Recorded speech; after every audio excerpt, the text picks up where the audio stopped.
along a straight line 1376 meters long. ఒక straight line ఉంది, దాని యొక్క పొడుగేమొచ్చి 1376 మీటర్లు. 44 ట్రీస్ ఆర్ ప్లాంటెడ్. ఆల్రెడీ 1376 మీటర్ల పొడుగులో 44 మొక్కలను లేదా చెట్లను నాటేశారండి. ఈక్వల్ డిస్టెన్స్ అంటే దాని అర్థం ఏంటంటే మొక్కకి మధ్య డిఫరెన్స్ అనేది, డిస్టెన్స్ అనేది అన్నిట్లో ఈక్వల్ గా ఉందని అర్థం. ఓకేనా? So 1 tree being at each end of the line. What is the distance between two consecutive trees end of the line? So చూసుకుంటే మనకి చెట్టుకి మొక్కకి మధ్య దూరం ఎంత అని అడిగాడండి. ఆల్రెడీ మీకు ఫ్రెండ్స్ నేను చెప్పానండి. సో చూసుకుంటే n parts equal to n+1 plants అండి. n parts equal to n+1 plants.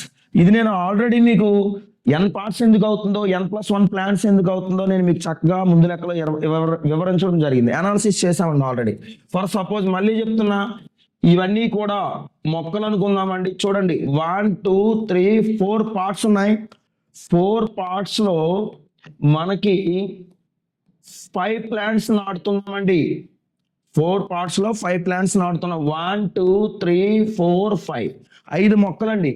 1 2 3 4 5 5 మొక్కలు నాటుతున్నామండి.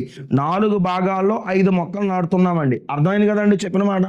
సో ఏంటంటే ఇక్కడ 1376 మీటర్లలో మనం 44 మొక్కలను లేదా చెట్లను నాటుతున్నామంటే 43 భాగాల్లో కదా మనం నాటుతున్నట్టండి.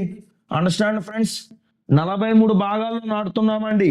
ఒకటి తగ్గించాలా, ఎందుకంటే n parts equal to n+1 plants. So చూసుకుంటే కనుక 43 అనేది ప్రైమ్ నెంబర్ అండి. సో ప్రైమ్ నెంబర్ పోతే డైరెక్ట్ గా ఆ నెంబర్ లో పోవాలి. ప్రైమ్ నెంబర్ లో ఇంకా 2 3 5 7 9 11 ఇలాంటివి ఏమి పోవు. ఇంకా 43 అనేది ఒక ఇండివిజువల్ నెంబర్ అండి.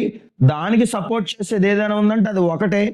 43 అనే ప్రైమ్ నెంబర్ కు ఒకటి దిక్కు. సింపుల్ గా చెప్పాలంటే 43కు 43 దిక్కండి. అర్థమైంది కదండి? సో 43 మూడులు ఏమవుతుందంటే 129 అవుతుందండి. సో చూసుకుంటే కనుక రిమైండర్ 8 పక్కన 6 86 అంటే కనుక 43 రెళ్ళండి. సో చూసుకుంటే మనకి 32 మీటర్స్ డిస్టెన్స్ లో మనకి మొక్కకి మధ్య డిస్టెన్స్ ఉందండి. మొక్కకి మధ్య ఉన్న డిస్టెన్స్ ఎంత? 32 మీటర్లు. Understand friends?